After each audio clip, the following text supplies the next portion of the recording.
to crack down. Thank you so much. So, new intrigue in the case against Harvey Weinstein.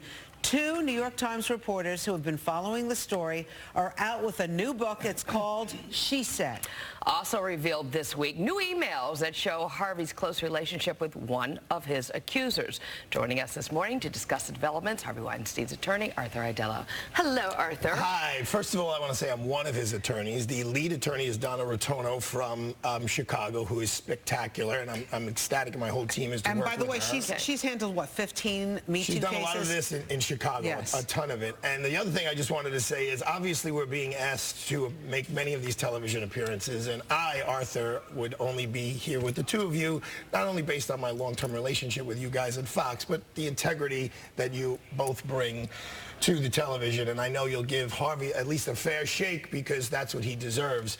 The book is called She Said. Right. Now, what is the expression commonly used in our world? It's he said, she said, or she said, he said. So from the title of the book, we know this is a one-sided story, right? He's not giving you his narrative. And the people who came out yesterday, and that was the big news, was Ashley Judd. She sat down yesterday, and she gave her narrative, and so did one of Harvey's former assistants, Rowena. Which was basically that, well, with Ashley Judd, it was, he made a pass at me, I rejected it, and he ruined my career. I mean, nothing could be further from the truth. According to the website IMD, and according to her autobiography, Ashley Judd's autobiography, the pass that he made at her, which was, do you want a massage, or you want to give each other massages? And she says no, and she leaves. That all happened somewhere around between April and August of 1996, okay? He then invites her to the English Patient premiere with him.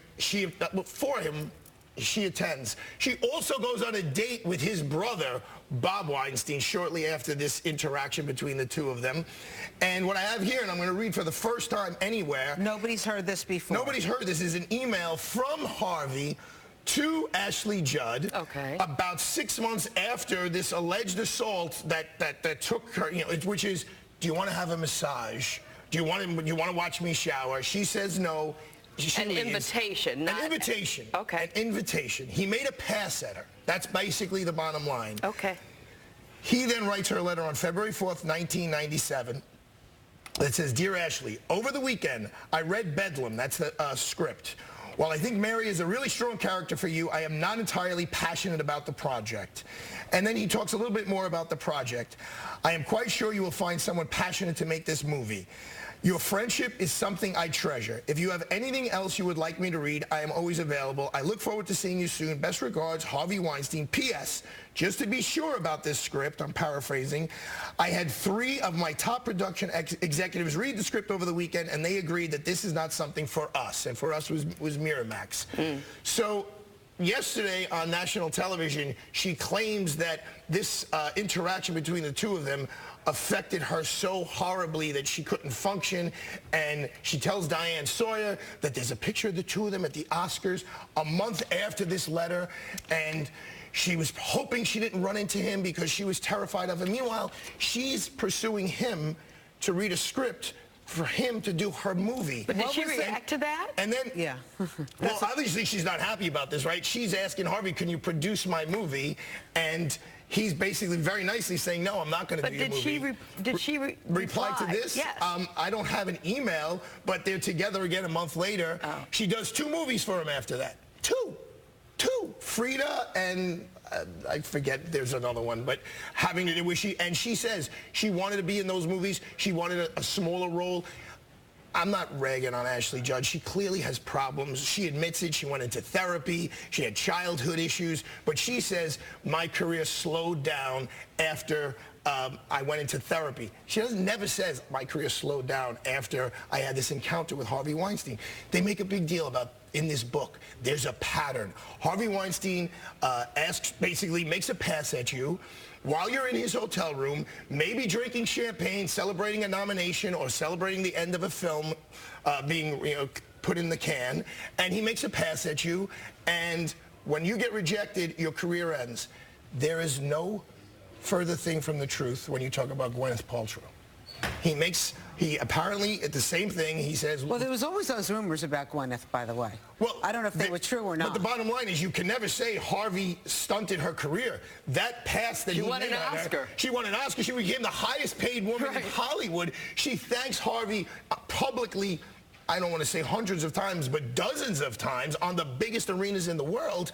I want to thank Harvey, Harvey. This is all after he propositioned her.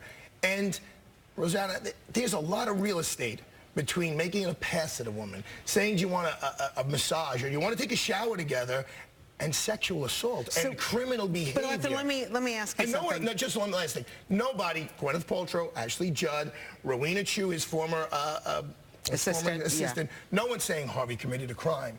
That needs to be crystal clear. None of them are saying he committed a crime. They said he acted inappropriately. And let's face it, folks, Harvey Weinstein is never going to win an Oscar for being the husband of the century. And he knows that, and he's sad about that, and he paid the ultimate price with that by being divorced, and he's in therapy for that. So no one's here saying, you know, he was the perfect man. But I am here saying with these people who came out yesterday, there's no criminal behavior. It's borderline whether there's even any civil actions to be brought against. Okay, so none of those people, Ashley, Gwyneth, the assistant, Rowena, they're not part of the criminal case against... Not at all. And they're not part of the civil case against Harvey. Ashley Judd is part of the civil case. Okay, so now the civil case... Now that's all about money. The civil case, some of the texts that Harvey received from some of these women were released yesterday, right? And, yeah, and not exactly damning texts, right? No. Or emails. Although one of them, one of their attorneys, Thomas Jufra, the attorney for Weinstein accuser Alexandra Canosa, he did issue us a statement, and he said, despite having thousands of emails involving Ms. Canosa, they have focused on a handful of them to fabricate a relationship that exists only in the mind of Mr. Weinstein and his attorneys. Mr. Weinstein and his lawyers continue to slander his victims of wrongdoing in order to justify the conduct of a serial sexual abuser, but this is his tried and true defense. So I know that you have those texts. We have texts that make it clear Ms. Canosa is quite fond of Mr. Weinstein. Wait, can I just say a couple of the texts where she wrote to Weinstein? Sure. I'm thinking about you, miss you too, love to you and the girls. You have been my mentor and friend for many years now and have never failed to give me the right advice. Right. Goes on. Correct. So I was a prosecutor under Joe Hines in the Brooklyn District Attorney's Office in the height of crime in the city of New York, literally. I prosecuted rape cases. A young man is in a bar with a young woman. They meet, they talk. She goes into the ladies' room. He follows her, and he rapes her. And I put that young man in jail for a very long time. That no one is claiming anything like that happened here. I represented a woman as a defense attorney whose father raped her and raped her sister, and she cut off his penis and killed him. She never sent him emails telling you, I love you, and I'm thinking of you, and I'm fond of you. She sent him emails saying, I want to meet with you because I can't believe you violated me this way. So what the pattern that's in this book that came out yesterday, that's a one-sided book, obviously, she said, is that Harvey Weinstein, because of his job, found himself to be in a position where he was alone a lot with very attractive women he found attractive, and in his hotel room drinking, and he propositioned them. And usually here's the pattern. You want a massage. That was his thing. I'll give you a massage, so you give me a massage. But then, Rosanna, the thing is, there's so many of these women who, when they said no and they left, their careers flourished, blossomed, became multimillionaires, household names.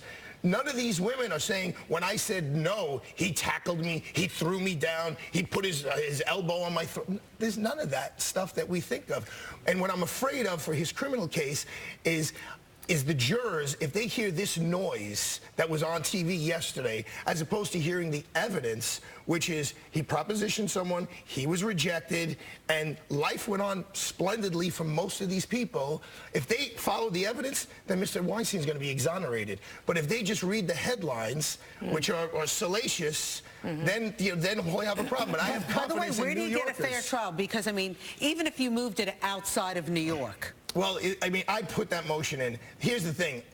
New York, the Me Too headquarters and the Times, they're like 3 blocks away from the courthouse.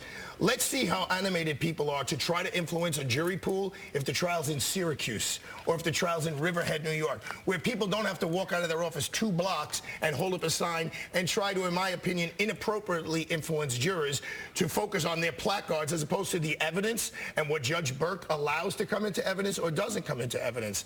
Once again, no one is here saying that Harvey was a perfect man, but when you're alone in a hotel room with Gwyneth Paltrow and you're in your 40s and she's in her 20s, you know, I mean, I think that's and you're married.